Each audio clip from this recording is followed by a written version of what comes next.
안녕하세요, 이스모입니다. 어저께 삼성 갤럭시 S25 시리즈들 쫙 발표가 나왔죠. 그래서 오늘은 이 갤럭시 S25 시리즈들에 대해서 한번 알아보는 시간을 가져보도록 하겠습니다. 참고로 딱 보면 아시겠지만 제가 목소리가 맛이 갔습니다. 목감기가 걸려서 목소리가 좀 이상할 수 있습니다. 그 점 양해 부탁드리겠습니다. 일단 갤럭시 S25 울트라 모델 같은 경우에는 최저가가 169만원, 그리고 갤럭시 S25 플러스 모델이 135만원, 일반 갤럭시 S25 모델은 115만원으로 결정이 됐습니다. 요번에 가격이 동결이 됐죠. 그래가지고 노태문 대표도 요 점이 상당히 자랑스러웠는지 우리 이번에 애를 많이 썼다 이런 말씀을 하시더라고요. 스냅드래곤 8 엘리트 칩셋이 가격이 상당히 비싸가지고 가격이 오를 거라는 예상이 많았는데 가격이 동결된 거는 상당히 칭찬할 만한 부분이라고 생각이 됩니다. 그리고 지금 갤럭시 S25 시리즈 사전 구매를 받고 있는데 사전 구매를 하시면은 256GB 모델을 살 때에 512GB로 업그레이드를 해주는 모델을 보내준다고 합니다. 그러니까 갤럭시 S25 시리즈 사실 생각이 있으셨던 분들은 사전 예약 기간 때 구매하시는 게 좋을 것 같아요. 사실 이런 건 아이폰에서는 꿈도 꿀 수 없는 거죠. 왜냐면 아이폰은 256GB에서 512GB로 가려면 30만원을 더 줘야 되거든요. 그렇기 때문에 아이폰에서는 꿈도 꿀 수 없는 혜택이라고 할 수 있을 것 같습니다. 이번 발표를 보면은 역시나 AI 관련된 기능을 굉장히 강조를 했고요. 구글과 협업을 통해서 제미나이도 탑재가 됐죠. 여기 보시면 나우 브리프라는 기능이 있어가지고 자기의 행동 패턴, 나의 캘린더, 나의 이메일 이런 거를 집약해가지고 AI가 판단을 해서 오늘 내가 해야 할 일을 보여준다고 합니다. 잘만 사용하면 굉장히 유용한 기능이라고 생각이 되고요. 그리고 요거 상당히 기대했던 부분인데 지나가듯이 보여주더라고요. 두 번 접히는 트라이폴드 접이식 폰, 그리고 갤럭시 XR이라는 헤드셋, AR 글래스 이런 거를 그냥 그림으로만 보여주고 우리 이런 거 작업하고 있다 이런 말씀만 하시더라고요. 그리고 안드로이드 XR 관련 얘기도 했죠. 이렇게 생긴 XR 기기에 대한 이야기도 조금 했던 것 같아요. 그리고 이런 AI 관련 기능들 중에서 제일 신기했던 게 이 기능인 것 같아요. 영상을 찍을 때 사운드를 이렇게 카테고리화 해가지고 각각의 사운드를 볼륨을 낮춰주고 올려주고 할 수 있다고 하더라고요. 우리가 일반적으로는 노이즈 캔슬링이라고 하면은 전체적으로 노이즈 캔슬링을 해주잖아요. 근데 이 갤럭시 AI를 이용하면은 음악은 음악, 바람 소리는 바람 소리, 자연 소리, 파도 치는 소리, 새가 지저귀는 소리 이런 것도 내추럴 여기에 있고요. 일반적인 노이즈는 여기 노이즈가 있고 청중들이 웅성대는 소리는 여기 크라우드라고 있어가지고 이런 각각의 장르로 세분화 시켜가지고 사운드의 볼륨을 이렇게 조절해 줄 수 있다고 하더라고요. 그래서 여기 보시면은 바람 소리만 이렇게 줄여준다던가 뒤에서 파도 치는 소리 요거를 이렇게 줄여준다던가 이런 모습을 보여줍니다. 그래서 요게 상당히 신기했어요. 그럼 이제 각 제품들에 대해서 한번 알아보도록 하겠습니다. 일단은 갤럭시 S25 울트라부터 시작할게요. 갤럭시 S25, S25 플러스, S25 울트라 이 세 모델 중에 가장 변화가 큰 모델이라고 할 수 있을 것 같아요. 일단은 디자인부터 기존에 각졌던 디자인에서 이렇게 동글동글하게 곡률이 생긴 이런 디자인으로 변화를 했습니다. 아래쪽으로 내려가 보시면은 제품 두께도 상당히 얇아졌어요. 8.6mm에서 8.2mm로 상당히 얇아졌고 요거까지는 그러려니 했는데 무게도 상당히 줄어들었습니다. 230g대였던 게 210g대로 줄어들었어요. 한 15g 정도 줄어든 것 같은데 이거 상당히 무게를 감량한 겁니다. 요게 230이던 게 210으로 간 거잖아요. 앞자리가 두 단계가 바뀌었어요. 요거는 상당한 감량이라고 생각해 주시면 좋을 것 같아요. 근데 안타깝게도 다운그레이드 된 부분도 있습니다. 스타일러스에 블루투스가 빠졌어요. 그래서 S펜의 기능이 상당히 좀 다운그레이드 됐다 이렇게 생각하시면 좋을 것 같습니다.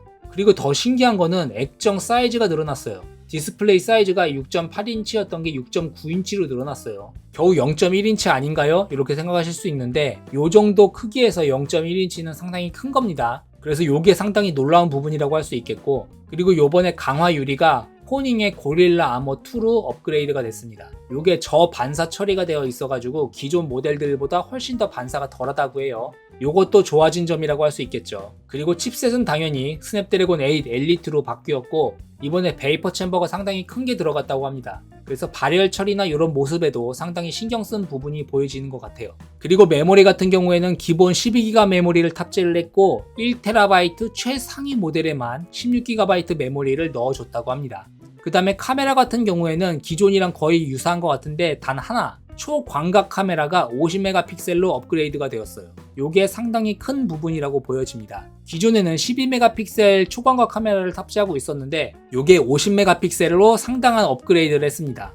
F치도 f1.9로 더 좋아졌습니다. 그리고 요번에 영상 촬영을 할 때 10비트 녹화가 추가되었다고 합니다. 이게 색 정보를 더 다양하게 담고 있어가지고 나중에 영상 찍은 걸 후 보정할 때 조금 더 심도 깊게 영상 후 보정을 할 수 있는 그런 기능이 추가됐다고 생각하시면 좋을 것 같아요. 그 다음에 배터리는 5000mAh 리튬이온 배터리로 동일하고요. 충전 속도도 45W로 동일합니다. 하지만 무선 충전 속도가 25W로 조금 업그레이드가 된 것 같아요. 그래가지고 요번 갤럭시 S25 울트라 모델 같은 경우에는 변화가 상당히 많았던 것 같아요. 디자인도 살짝 동글동글하게 변화했고 무게도 많이 줄어들었고 저반사 코팅도 들어갔죠. 거기에다가 디스플레이 사이즈도 0.1인치 늘어나고 50메가픽셀 초광각 카메라도 들어가고 그렇기 때문에 요 갤럭시 S25 울트라 모델이 상당히 괜찮아 보입니다. 그 다음에는 갤럭시 S25 플러스 모델을 한번 살펴볼게요. 플러스 모델도 두께가 7.7에서 7.3으로 상당히 많이 줄어들었고요. 무게도 196g이었던 게 190g으로 줄어들었습니다. 울트라처럼 압도적으로 줄어들진 않았지만 그래도 상당히 많이 줄어든 모습을 보여주고 있습니다. 화면 사이즈는 6.7인치로 동일하고요. 강화유리도 고릴라 글래스 빅더스 2로 동일합니다. 그리고 메모리랑 저장 공간도 전작과 동일하고 카메라 스펙도 전작과 거의 유사한 것 같습니다. 대신 10비트 영상 촬영은 요 플러스 모델에도 들어갔어요. 그리고 배터리도 기존과 동일한 4900mAh 리튬이온 배터리, 충전 속도도 45W 충전에 무선 충전도 15W로 동일합니다. 그래서 아까 울트라 모델과 비교하면 조금 변화가 적다고 보여지실 것 같아요. 그 다음에 갤럭시 S25 일반 모델을 보도록 하겠습니다. 얘도 S25 플러스랑 동일해요. 다른 점은 크기랑 무게, 배터리 사이즈 정도예요. 그럼 한번 보도록 하죠. 일단 두께가 7.6mm에서 7.2mm로 0.4mm 정도 얇아졌고요. 무게도 167g이었던 게 162g으로 한 5g 정도 가벼워진 것 같습니다. 화면 사이즈도 6.2인치로 동일하고요. 카메라 스펙도 동일하고 내려가 보시면은 배터리 사이즈가 리튬이온 4000mAh 배터리를 탑재하고 있습니다. 그리고 충전 속도가 25W 충전이거든요. 아무리 그래도 25W 충전은 조금 개선을 해줬으면 하는 바람이 있습니다. 무선 충전은 15W 무선 충전으로 동일하고요. 요게 갤럭시 S25 시리즈가 되겠습니다. 만약에 요 세 모델 중에 구매를 한다면 어떤 모델을 구매하는 게 좋을까?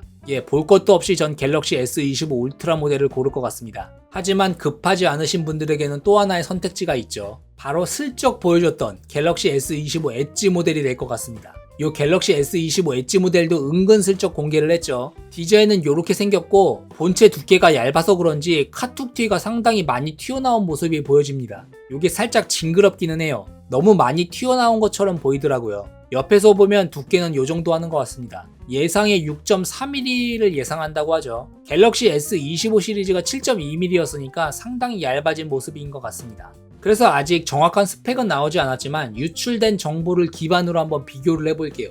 요게 갤럭시 S25 엣지, S25 플러스, S25가 되겠습니다. 일단 두께가 압도적이죠. 6.4mm, 7.3mm, 7.2mm. 기본적인 사이즈는 S25 플러스 모델이랑 거의 비슷해요. 화면 사이즈도 6.7인치랑 6.7인치죠. 근데 두께가 거의 1mm, 정확하게는 0.9mm 얇아진 겁니다. 여기서 무게만 한 180g대로 나와줬으면 좋을 것 같아요.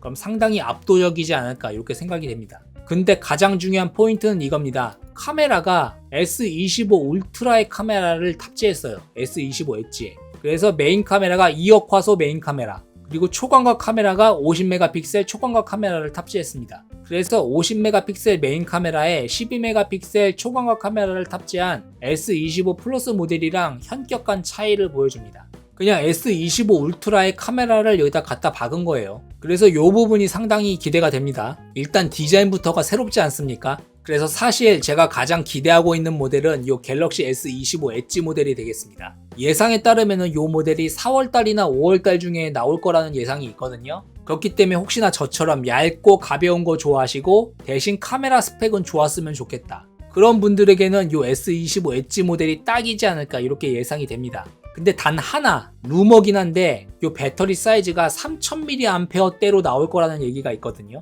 근데 얘가 3000mAh대면은 일반 갤럭시 S25 시리즈도 4000mAh잖아요. 얘보다도 배터리 사이즈가 작은 겁니다. 근데 액정 사이즈는 6.7인치로 훨씬 크죠. 그렇게 되면은 배터리가 아마 녹을 가능성이 큽니다. 배터리라는 게 쭉쭉 다는 게 보여질 가능성이 커요. 그렇기 때문에 약간 양날의 검이긴 한데 용도에 맞는 분에게는 상당히 괜찮은 모델이 될 가능성이 큽니다. 그래서 전 이 갤럭시 S25 엣지 모델에 상당한 기대를 하고 있습니다. 그렇기 때문에 저의 최종 선택은 아직 나오지 않은 갤럭시 S25 엣지로 정했습니다. 예, 오늘은 이렇게 어저께 발표가 된 갤럭시 S25 시리즈들에 대해서 한번 가볍게 살펴봤습니다. 제 목소리 상태가 좀 좋지 않은데 이런 목소리로 영상 봐주신 분들에게 감사드립니다. 이번 영상은 여기까지였고요. 도움이 되셨으면 유튜브 구독, 좋아요 눌러주시면 감사하겠습니다.